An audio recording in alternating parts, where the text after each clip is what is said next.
Well, Jonathan, welcome back. Some of our folks may remember you from our introductory conversation. I'm thrilled to have you here again. And today's topic that I'm hoping we'll talk about is really around this idea of assessment and some of the instruments, and in particular to focus in on DISC. Mhm. So maybe you could talk a little bit about why do we even have assessments to begin with? Why don't we just go in and start helping people? Mhm. And then we can talk about DISC with a little more specificity from there. Sure. The thing that I think about with assessment is always sort of like identifying where there are both strengths and potential growth areas, whether that's in a clinical setting of doing cognitive testing to understand somebody's cognitive profile of strengths and challenge areas that can help sort of create modifications, accommodations in how to sort of approach those challenges and leverage those strengths. And the same is true in a sports setting. And while we might think we know ourselves the best, there's certainly some bias in the way that we perceive ourselves and perceive our teammates. And so having a tool or an assessment that can help quantify some of those pieces for us can be really useful in figuring out what are those strengths, what are those growth areas in a team sport setting. So when we first talked about this, you were had a healthy skepticism. Can you talk about some of the things you did to dig in and look under the hood to feel good about it and how you arrived at where you are now? Sure. I think the skepticism that you're referencing definitely was born out of sort of my academic training and being in a clinical assessment setting and in an assessment class where I was learning about reliability and validity of assessment testing, whether tests are measuring what we think they are, and whether they repeat the same scores consistently over time. So I just wanted to be thorough in picking a tool that I wasn't familiar with and one that maybe didn't have as much research into it. And it turns out that there actually is some reliability and validity testing for DISC that confirms that it is actually a well-validated, reliable tool to measure an athlete's behavioral styles. And I think that was an important distinction too, that this isn't necessarily a personality test. This isn't a clinical assessment, but this is something that captures a snapshot of how an athlete performs interpersonally in a team sport setting. And it's all about behavior and measuring what actually can be observed and measured, as opposed to maybe sort of internal experiences. Yeah, if you think about that's a pretty important distinction, especially if everyone talks about culture and the importance of culture on a team. But they often don't define culture. And at least by my definition, I believe by yours, culture is really just a set of behavioral expectations. Mhm. And so if we're going to establish a culture without understanding individual behavioral tendencies, preferences, norms, it's really hard to bring all those individuals together. And so I really appreciate that distinction you're making. Yeah. Can you talk a little bit about, you know, what it looks like if a team's coming to us and they want to assess a bunch of individuals? What are we doing with that? And then how are we taking it and making it impactful rather than just a parlor trick per se? Sure. Yeah. And specifically with the DISC assessment, it's a measuring these four different dimensions of an individual athlete. It also can be applied to a coach's behaviors as well as like a team manager's behaviors. And it's all about measuring sort of an individual's degree of assertiveness, and that's the dominance scale, interaction with others in the environment, that's the influence scale, preferred pace of activity, that's the steadiness scale, and the incorporation of data into making decisions. That's the conscientious scale. When you take those all together, somebody has a dominant style of behavior, and it turns out that some teammates' preferred styles interact better with others. And so maybe in position groups, it's good to know how we can pair up some of these behavioral styles. when there is conflict, knowing where that conflict might be coming from in sort of contrast between these behavioral styles, and ultimately helping increase an athlete's self-awareness through having this report to show these are your preferred styles of behavior. This is what the data is suggesting. Here are some ways that you might sort of accommodate other behavioral styles on your team. There's no best or right disc profile. It's all about increasing awareness in how to interact with other behavior styles on a team. Yeah, I imagine it really promotes pretty healthy conversations that you need to have that in the abstract, we should be having them anyways, but Mm-hmm. it provides a grounding and a structure to have those conversations, which is really great. Um, Yeah. in terms of effective coaches, I often think about that. Of course, a coach could just have their style, and certain people will thrive with that coach, and others won't. Mm-hmm. But in the modern era, I think the best coaches are able to understand the athlete and modify their style to bring out the best in that athlete. Are you seeing that when you start thinking about and looking under the hood of DISC? Are you seeing that ability to help unlock the individual for the coach and being able to be more effective at managing an entire team at that point? Yeah, I think something I think about with coaches is there can be maybe some stubbornness or reluctance to be flexible. And so raising some of that awareness of a coach's own behavioral profile might highlight some gaps in maybe what coach knows about themselves and how they perceive their own coaching style, and understanding the different profiles on a team and how a coach's style interacts with each of those, and how maybe to talk to each athlete differently. I will always defer to a coach on X's and O's. Their knowledge of the sport is greater than anything somebody in my position could ever contribute. And so recognizing those boundaries of I'm not here to tell you how to strategize, how to run plays, uh, how to make roster decisions. There's no sort of influence on my end there, but recognizing this is what I am able to contribute to your understanding about your team's makeup in terms of behavioral styles is something that maybe they don't have the time to pay attention to as closely because they're thinking about all these other strategic important decisions. Yeah, I often think about the difference between the golden rule and the Mm-hmm. platinum rule, right? The golden rule is where we all often default, which is treat others how we wish to be treated, Right. which Mm-hmm. sounds pretty good, except others don't want to necessarily be treated the way you want to be treated. Mm-hmm. But Right. Right. platinum rules to treat them how they want to be treated, right? Love that. That's great. And so coaches often say, well, what I always thrived in practice is having the exact same routine every single day. Well, that works for certain disc styles, Mm-hmm. right? Yeah. Super steady folk really like that. Mm-hmm. Um, Mm-hmm. Others want a little spontaneity and variety to stay engaged, or they want some of the ability to let their creativity thrive.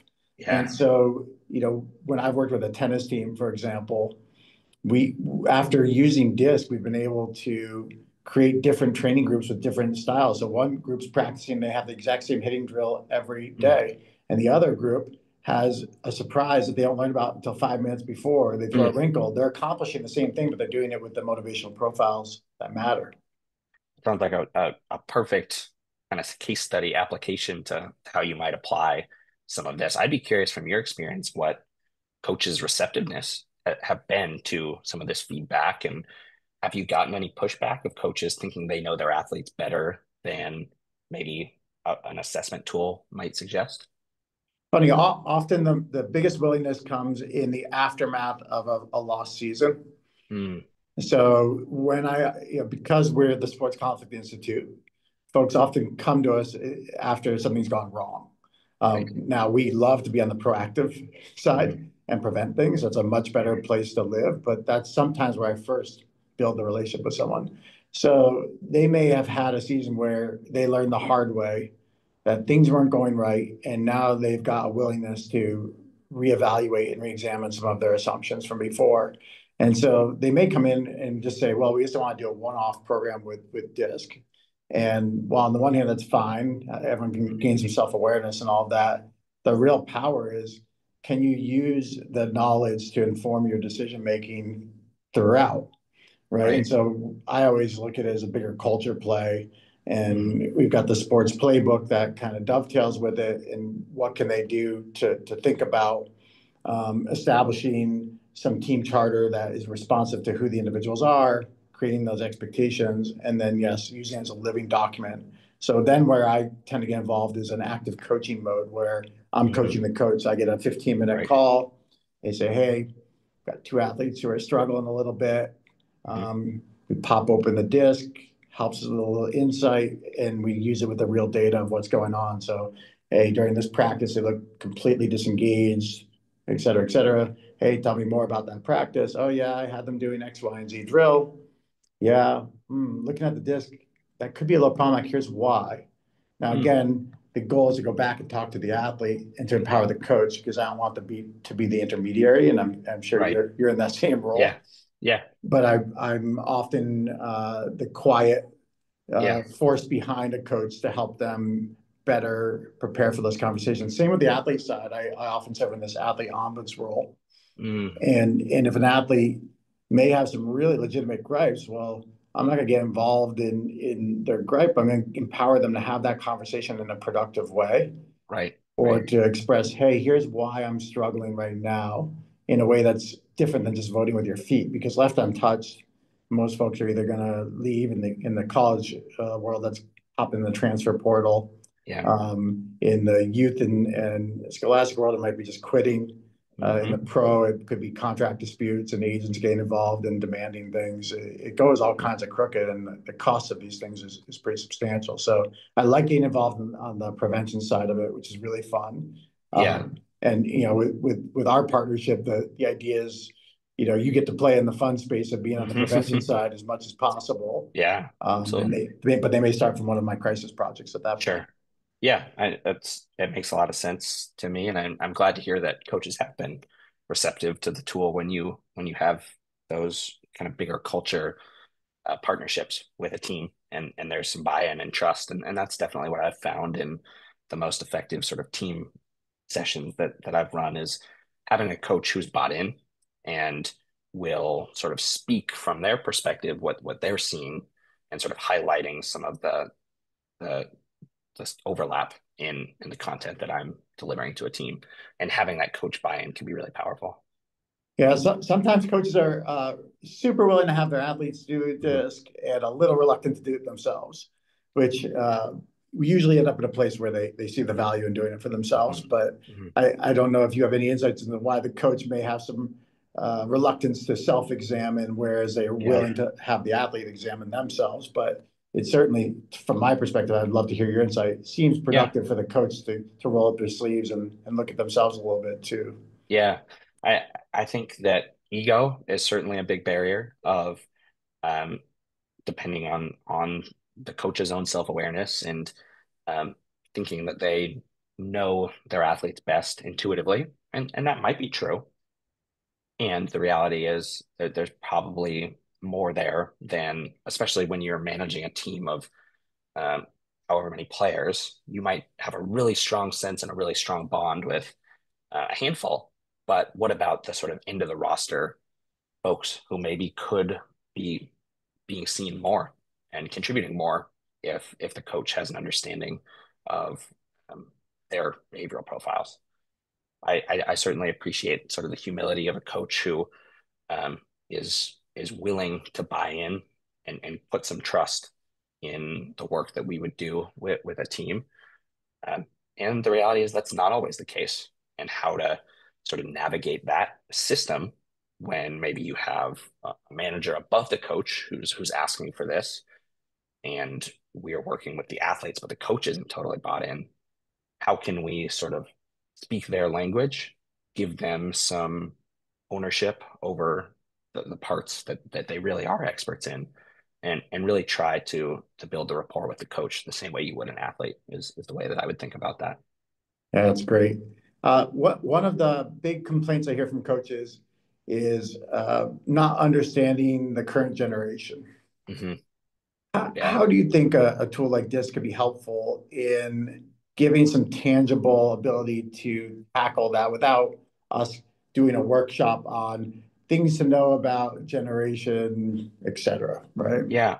Yeah, it's a great question. A lot of the work that I've done with core mental performance has been sort of adolescent athletes into high school, and it certainly is a different generation than myself, um, and gaining some awareness of what athletes um, experience with social media is, I think, really important, and that could show up in a disc profile in the way that somebody might sort of behave in terms of the speed or data involved, um, how they interact, whether they're sort of more internal, keep to themselves, or really like bounce off their teammates, could be reflected in sort of the generational piece of smartphones. And um, it's an unavoidable reality that we have in sports and all of society, that there is a different generational expectation for how we interact with technology. And I think some of that could be highlighted in sort of behavioral styles of the disc. Yeah, the last thing a coach needs is a athlete who ghosts them along Right. the way here. Yeah. Not healthy for success on the quarter field for sure. No. Any final thoughts on disc as folks are thinking about, whether or not there's an opportunity to enhance what they're trying to do by having a tool like this be part of what they're intentionally doing with a team or an individual athlete?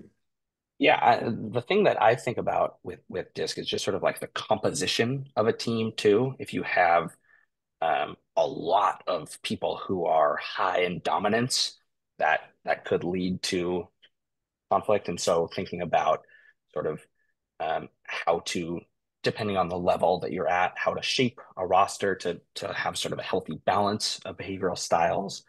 Um, or in the case of, an athlete whose self-awareness isn't necessarily, the insight isn't matching up with their behaviors to what they think, recognizing maybe I need to take a step back in some of these places or a step forward, and sort of shifting their behaviors to accommodate sort of the makeup of the team, and being kind of the ultimate team player of sacrificing certain aspects of their preferred style for the greater good of the team. I think the composition of a team is something that you get from a full disc report of the breakdown um, of D, I, F, and C, and what sort of the expected ranges of a healthy functioning team might be. Yeah, I can't help but think of a team through the lens of negotiation, right? And Right. that Yeah. you can solve things through power or through rights Mhm. or through interests. And I Yep. think long gone are the days where coaches can run their team by fiat alone. I don't Hmm. think that works. You have, of course, the authoritative power as a coach to do so, but you probably Yeah. aren't going to maximize your relationship with your athletes. So Yeah. being able to understand their interests and deal with mixed motives and all these Hmm. things, right? And a basketball player may be trying to showcase themselves for the next level. Well, Right. that may not inherently work with the good of the team, but you have to figure Hmm. out how can I help that individual achieve that goal along with our team goals and not Hmm. make it a choice of either or. So getting out of Right. that zero sum thinking, getting into a Yeah, much more interest based place. I think this is kind of where your head has tended to be at, I've, mine as well. for sure. Yeah, I appreciate you bringing in your sort of professional experience on the sort of legal side of things, and how negotiation can show up in sort of a team space similarly. Well, thank you. A great conversation again, Yeah, as always, and appreciate all the work that you do. thank you. I appreciate it, Josh.